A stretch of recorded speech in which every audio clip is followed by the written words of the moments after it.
ছয়টি কারণে বাংলাদেশের ধর্ম ব্যবসায়ী দেশি হুজুরদের পতন ঘটছে এবং সামনে আরও ঘটবে। বাংলাদেশের ধর্ম ব্যবসায়ীরা যদি এই ছয়টি ক্ষেত্রে নিজেদেরকে পরিবর্তন করতে না পারেন, তাহলে হয়তো অদূর ভবিষ্যতে তাদেরকে সাধারণ মানুষ এমনভাবে প্রত্যাখ্যান করবে যে সমাজে এই গোষ্ঠীর কোনো অস্তিত্বই থাকবে না। ভবিষ্যৎ প্রজন্মকে ধর্ম ব্যবসায়ী দেখতে হয়তো জাদুঘরে যেতে হবে।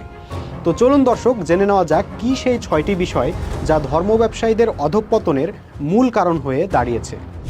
ইসলামের ভুয়া সার্টিফিকেট বিক্রি। দর্শক, ওয়াজ মাহফিলে আপনারা নিশ্চয়ই শুনেছেন আমাদের দেশি হুজুররা কিভাবে টাকা কালেকশন করেন এবং 500 টাকা 1000 টাকার বিনিময়ে দানকারীকে সোজা জান্নাতে পাঠিয়ে দেন। আর দানকারী যদি বড় অঙ্কের টাকা ডোনেট করতে পারে তাহলে তো কথাই নেই, সুবহানাল্লাহ মারহাবা বলতে বলতে জান্নাতুল ফেরদাউসে পৌঁছে দিয়ে আসেন। সেটা হালাল উপার্জনের টাকা নাকি সুদের টাকা, ঘুষের টাকা, মাদক কারবারির টাকা, চাঁদাবাজির টাকা, গরিবের হক মারা টাকা, বিদেশে পাচার করা টাকা, সেটা দেখার কোনো প্রয়োজন বোধ করেন না। আমার হাসান ভাইকে আমার হাতে 5000 টাকার জিনিস দিলাম, আল্লাহ কবুল করে নাও। আল্লাহ নবীর সাথে জান্নাতে যাওয়ার আশায় 5000 টাকা দিয়ে এই মুরগিটা নেবেন। আল্লাহ একইভাবে অনেক ভণ্ড পীরকে বলতে শোনা যায় পীরের হাতে বায়াত নিলেই জান্নাত কনফার্ম। কারণ কেয়ামতের দিন পীর সাহেব জাহাজ নিয়ে বের হবেন মুরিদদেরকে উদ্ধার করার জন্য। সেই জাহাজে উঠিয়ে মুরিদদেরকে জান্নাতের বাগিচায় পৌঁছে দিবেন পীর সাহেব নিজে। সৈয়দ ফজলুল করিম রাহমাতুল্লাহ যখন কিয়ামতের ময়দানে বড় বড় জাহাজ দিয়ে রওনা করবে। এদিকে যেসব দেশি হুজুর রাজনীতিতে জড়িত আছেন তারাও কেউ ভোটের ব্যালটকে জান্নাতের টিকিট বানিয়ে দেন, আবার কেউ ভোটকে জিহাদ ও ভোটারদেরকে মুজাহিদ বানিয়ে জান্নাতে পাঠানোর বন্দোবস্ত করেন। আমরা নির্বাচন করি, আমরা জিহাদ করি। আমরা কি করি? এটা নির্বাচন না, এটা আমাদের জিহাদ। এই জিহাদে যারা অংশগ্রহণ করবে তারাই হলো মুজাহিদ। এভাবেই আমাদের ধর্ম ব্যবসায়ী হুজুররা জনগণকে জান্নাতের ভুয়া সার্টিফিকেট দিয়ে যাচ্ছেন, যা এখন জনগণের কাছে দিন দিন পরিষ্কার হয়ে যাচ্ছে। মতবিরোধ ও অনৈক্য সংঘাতে ডুবে থাকা। কথায় আছে, দুই হুজুর এক বিছানায় শুইতে পারে না। কথাটা কতটা বাস্তব আমরা জানি না, তবে দুই ফেরকার হুজুর বা দুই আকীদার হুজুর যে একে অপরকে একদমই সহ্য করতে পারে না, সেটা আমরা হর হামেশাই দেখে আসছি। শুধু ওয়াজ মাহফিলগুলোতে নজর দিলেই দেখা যায় একজন হুজুর আরেক হুজুর সম্পর্কে এতটা কুরুচিপূর্ণ ভাষা প্রয়োগ করেন যা কল্পনাও করা যায় না। মুতাহা আদনান সালাফি আকীদার মুখে থুতু নিক্ষেপ করতে চেয়েছে, আপনারা ওকে ধরে নিয়ে এসে ওর মুখে পেশাব করে দেন। ওয়াজ মাহফিলের মতো জায়গায় বসে একজন হুজুর যখন আরেকজন হুজুরের মুখে থুতু দেওয়া ও মুখে পেশাব করে দেওয়ার মতো কুরুচিপূর্ণ গালাগালি করতে থাকে, তখন বুঝতে আসলে বাকি থাকে না তাদের চরিত্র কেমন। অথচ কোরআন হাদিসের পাতায় পাতায় আছে শালীনতা, ভদ্রতার কথা। ধর্ম ব্যবসায়ী দেশি হুজুররা যে কোরআন হাদিসের কথা নিজেরাই মানেন না, সেটা বুঝতে সাধারণ মানুষের কি আর বাকি থাকে? লাগামহীন মিথ্যাচার।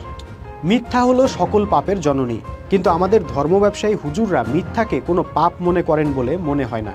প্রতিনিয়ত তারা ওয়াজ মাহফিলে মসজিদের মিম্বরের মতো জায়গায় বসে নির্জলা মিথ্যাচার করেন, জনগণকে মিথ্যা তথ্য দেন। কখনো প্রতিপক্ষ ফেরকার বিরুদ্ধে, কখনো সরকারের বিরুদ্ধে, কখনো নির্দিষ্ট দলের বিরুদ্ধে এমনভাবে বানিয়ে বানিয়ে মিথ্যা বলেন যা সাধারণ মানুষ সরল মনে বিশ্বাস করে ফেলে, কিন্তু পরবর্তীতে সত্যটা ঠিকই জানতে পারে। কেননা কিছু মানুষকে হয়তো কিছু সময়ের জন্য বোকা বানানো যায়, কিন্তু সব মানুষকে সব সময়ের জন্য বোকা বানানো যায় না। কাজে দিন শেষে সাধারণ মানুষ আস্থা হারিয়ে ফেলছে ধর্ম ব্যবসায়ীদের উপর থেকে। যুগের চাহিদা পূরণ করতে না পারা। ধর্ম ব্যবসায়ী গোষ্ঠী নিজেদেরকে আলেম, আল্লামা ইত্যাদি বলে দাবি করেন, কিন্তু বাস্তবে তাদের সমস্ত জ্ঞানের দৌড় মাসলা মাসাইল, অজু গোসল আর ঢিলাকুলুক পর্যন্তই দেখা যায়।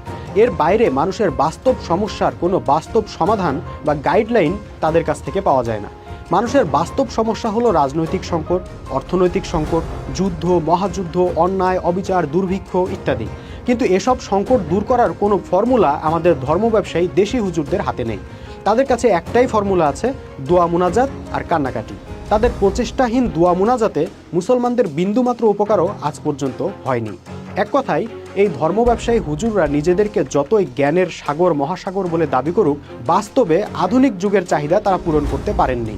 বরং রাষ্ট্র, সমাজ, বিচার, অর্থনীতি থেকে তারা বহু আগেই বিতাড়িত হয়েছেন। নামাজের ইমামরা সমাজের ইমাম হবেন, এমনটা সাধারণ মানুষ এখন কল্পনাতেও আনতে পারে না। দেশি হুজুরদের অসামাজিক কর্মকাণ্ড। এ বিষয়ে বেশি কিছু বলার প্রয়োজন নেই, কারণ আমাদের ধর্ম ব্যবসায়ী দেশি হুজুরদের ধর্ষণ, বলাৎকার, অর্থ কেলেঙ্কারি, নারী কেলেঙ্কারির ঘটনা এখন আর গোপন নেই। আগে মাদ্রাসায় দুই একটি ছাত্র বলাৎকারের কথা শোনা যেত, কেউ বিশ্বাস করত, কেউ আবার হুজুরদের বিরুদ্ধে ইহুদি খ্রিস্টানদের ষড়যন্ত্র বলে উড়িয়ে দিত। কিন্তু গত কয়েক বছর যেভাবে বলাৎকারের মহোৎসব শুরু হয়েছে তা আর গোপন রাখার মতো অবস্থায় নেই।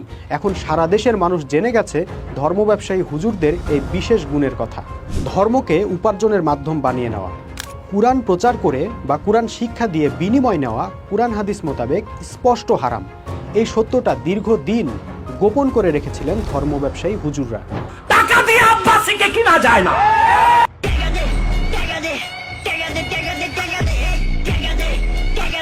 কিন্তু এখন কোটি কোটি মানুষ এই সত্যটা জেনে গেছে, সামনে আরও জানবে। ধর্ম ব্যবসায়ী গোষ্ঠীর ধর্ম ব্যবসার বাজার এখন পতনের দিকে। তবে যেসব আলেম সত্যিকার অর্থেই আল্লাহর জন্য, দিনের জন্য খালেস নিয়তে কাজ করতে চান, তাদের ভয় নেই। তারা এখন যেমন টাকা ছাড়াই দিনের কাজ করেন, ভবিষ্যতেও করতে পারবেন। শুধু ধর্ম ব্যবসায়ী গোষ্ঠীর খপ্পর থেকে সাধারণ মানুষ মুক্তি পাবে, ইনশাআল্লাহ সে সময় নিকটবর্তী। তো প্রিয় দর্শক, ভিডিওটি কেমন লাগলো কমেন্ট করে জানাতে ভুলবেন না, এবং পরবর্তী ভিডিও পেতে আমাদের চ্যানেলটি অবশ্যই সাবস্ক্রাইব করবেন এবং আমাদের ফেসবুক পেজে ফলো করবেন। আজকের মতো বিদায় নিচ্ছি। আল্লাহ হাফেজ। সালামু আলাইকুম ওয়া রাহমাতুল্লাহি ওয়া বারাকাতুহু।